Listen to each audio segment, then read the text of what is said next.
October 25 చరిత్రలో ఈరోజు భారతదేశంలో మొదటి లోక్సభ ఎన్నికల ప్రక్రియ 1951 అక్టోబర్ 25న ప్రారంభమైంది.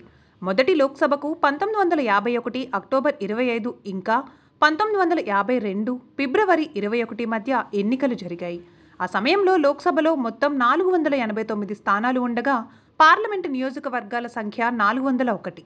లోక్సభలోని 314 పార్లమెంటరీ స్థానాలు ఉన్నాయి. వాటి నుండి ఒక ప్రతినిధి మాత్రమే ఎన్నిక కావాల్సి ఉంది. అదే సమయంలో 86 పార్లమెంటు స్థానాలు ఉన్నాయి. వీటిలో ప్రతి ఒక్కరికి 2 వ్యక్తులు ఎంపీలుగా ఎన్నికయ్యారు. అదే సమయంలో ఉత్తర బెంగాల్ పార్లమెంటరీ నియోజకవర్గం నుండి 3 ఎంపీలు ఎన్నికయ్యారు. ఒక పార్లమెంటరీ నియోజకవర్గంలో 1 కంటే ఎక్కువ మంది సభ్యులను ఎన్నుకునే ఈ విధానం 1957 వరకు కొనసాగింది. దేశంలో మొదటి లోక్సభ 1952 ఏప్రిల్ 17న ఉనికిలోకి వచ్చింది. దీని మొదటి సమావేశం 1952 మే 13న జరిగింది. గణేష్ వాసుదేవ్ మావలంకర్ మొదటి లోక్సభ స్పీకర్. ఆయన 1952 మే 15 నుండి 1956 ఫిబ్రవరి 27 వరకు ఈ పదవిలో ఉన్నారు. రాజ్యాంగంలోని ఆర్టికల్ 324 ప్రకారం భారత ఎన్నికల సంఘం ఏర్పాటు చేయబడింది. ఆర్టికల్ 324 ఎన్నికల కమిషన్కు ఓటరి జాబితాను నిర్వహించడానికి, ఇంకా స్వేచ్ఛగా, ఇంకా నిష్పక్షపాతంగా ఎన్నికలను నిర్వహించడానికి అధికారులను ఇస్తుంది. ఇది 1950 జనవరి 25న స్థాపించబడింది. సుకుమార్ సేన్ దేశంలో మొదటి ప్రధాన ఎన్నికల కమిషనర్గా నియమితులయ్యారు. ఇంకా ఆయన పదవీ కాలం 1950 మార్చి 21 నుండి 1958 డిసెంబర్ 19 వరకు ఉంది.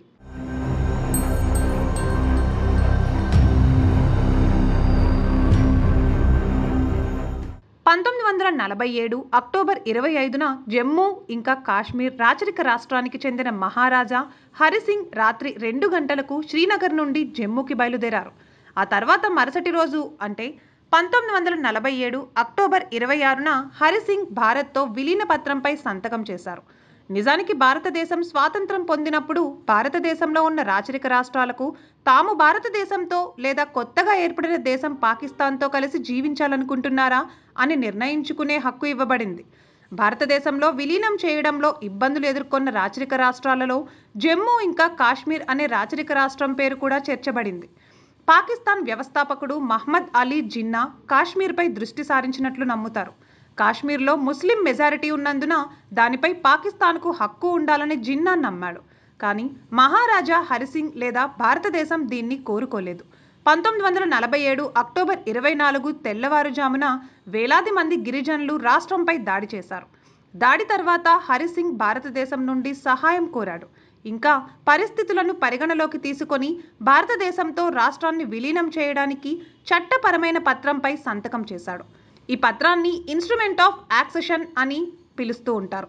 సంతకం చేసిన వెంటనే మహారాజా హరిసింగ్ జమ్మూ ఇంకా కాశ్మీర్ను భారతదేశ సార్వభౌమ రాష్ట్రంగా పరిగణించడానికి అంగీకరించారు. ఈ విలీనంతో జమ్మూ కాశ్మీర్లో భారత సైన్యం బాధ్యతలు చేపట్టింది. 1947 అక్టోబర్ 27న భారత సైనికులు శ్రీనగర్కు చేరుకొని రాష్ట్రాన్ని గిరిజనుల నుండి విముక్తి చేశారు. ఇతర రాచరిక రాష్ట్రాల మాదిరిగానే జమ్మూ కాశ్మీర్ సంస్థానాన్ని విలీనం చేసిన ఘనత కూడా సర్దార్ పటేల్కే చెందుతుంది.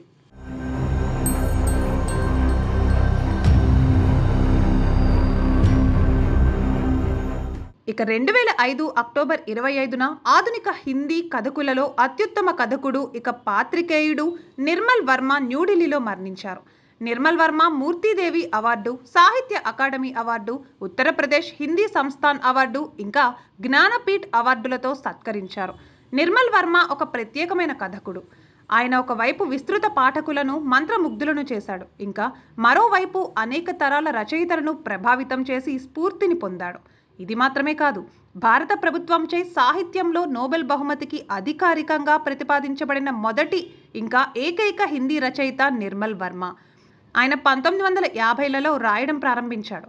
ఆయన కథ పరిండే హిందీలో కొత్త కథకు నాందిగా పరిగణించబడుతుంది. నిర్మల్ వర్మ జీవితకాలంలో 40కి పైగా రచనలు ప్రచురింపబడ్డాయి. ఇందులో కథలు, నవలలు, ప్రయాణ జ్ఞాపకాలు, వ్యాసాలు, ఉత్తరాలు, అనువాదాలు వంటి అనేక రకాల పుస్తకాలు ఉన్నాయి.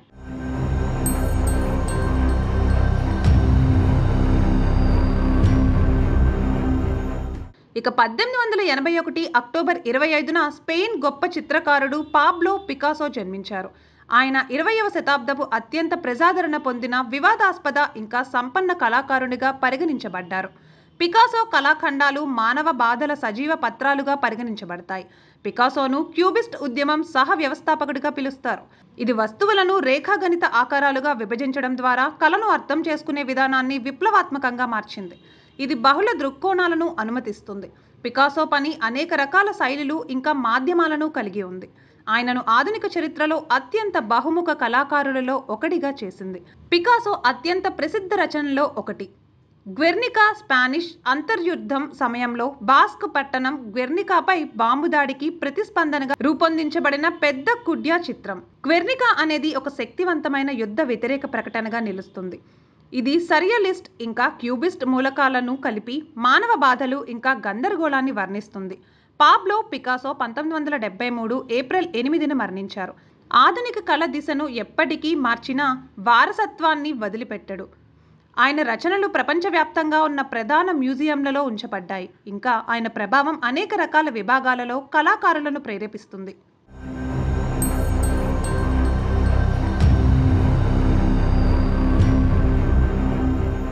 బ్రిటిష్ చరిత్రకారుడు ఇంకా రాజకీయ నాయకుడు థామస్ మెకాలే 1800 అక్టోబర్ 25న జన్మించాడు. మెకాలేను బ్రిటన్లో లార్డ్ మెకాలే అని కూడా పిలుస్తారు.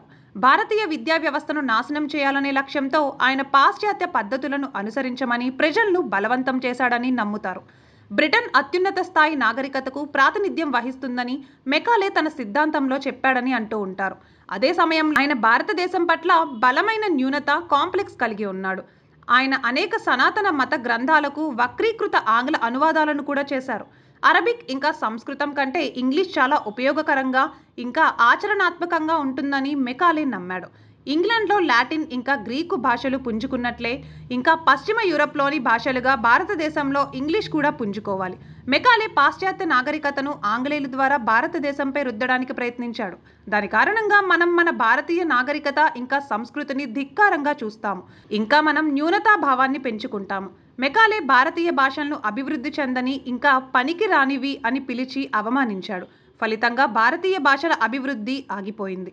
మెకాలే వల్లనే భారతదేశంలో ఆంగ్ల మాధ్యమ పాఠశాలలు ఇంకా కళాశాలలు తెరవడం ప్రారంభమయ్యాయని ఇంకా ఈ విద్యా విధానం మన దేశంలో ప్రాథమిక వ్యవస్థగా మారిందని నమ్ముతారు. నేటికి మన విద్య ఈ మాధ్యమంపైనే ఆధారపడి ఉంది. మెకాలే డిసెంబర్ 28, 1859న బ్రిటన్లో మరణించారు.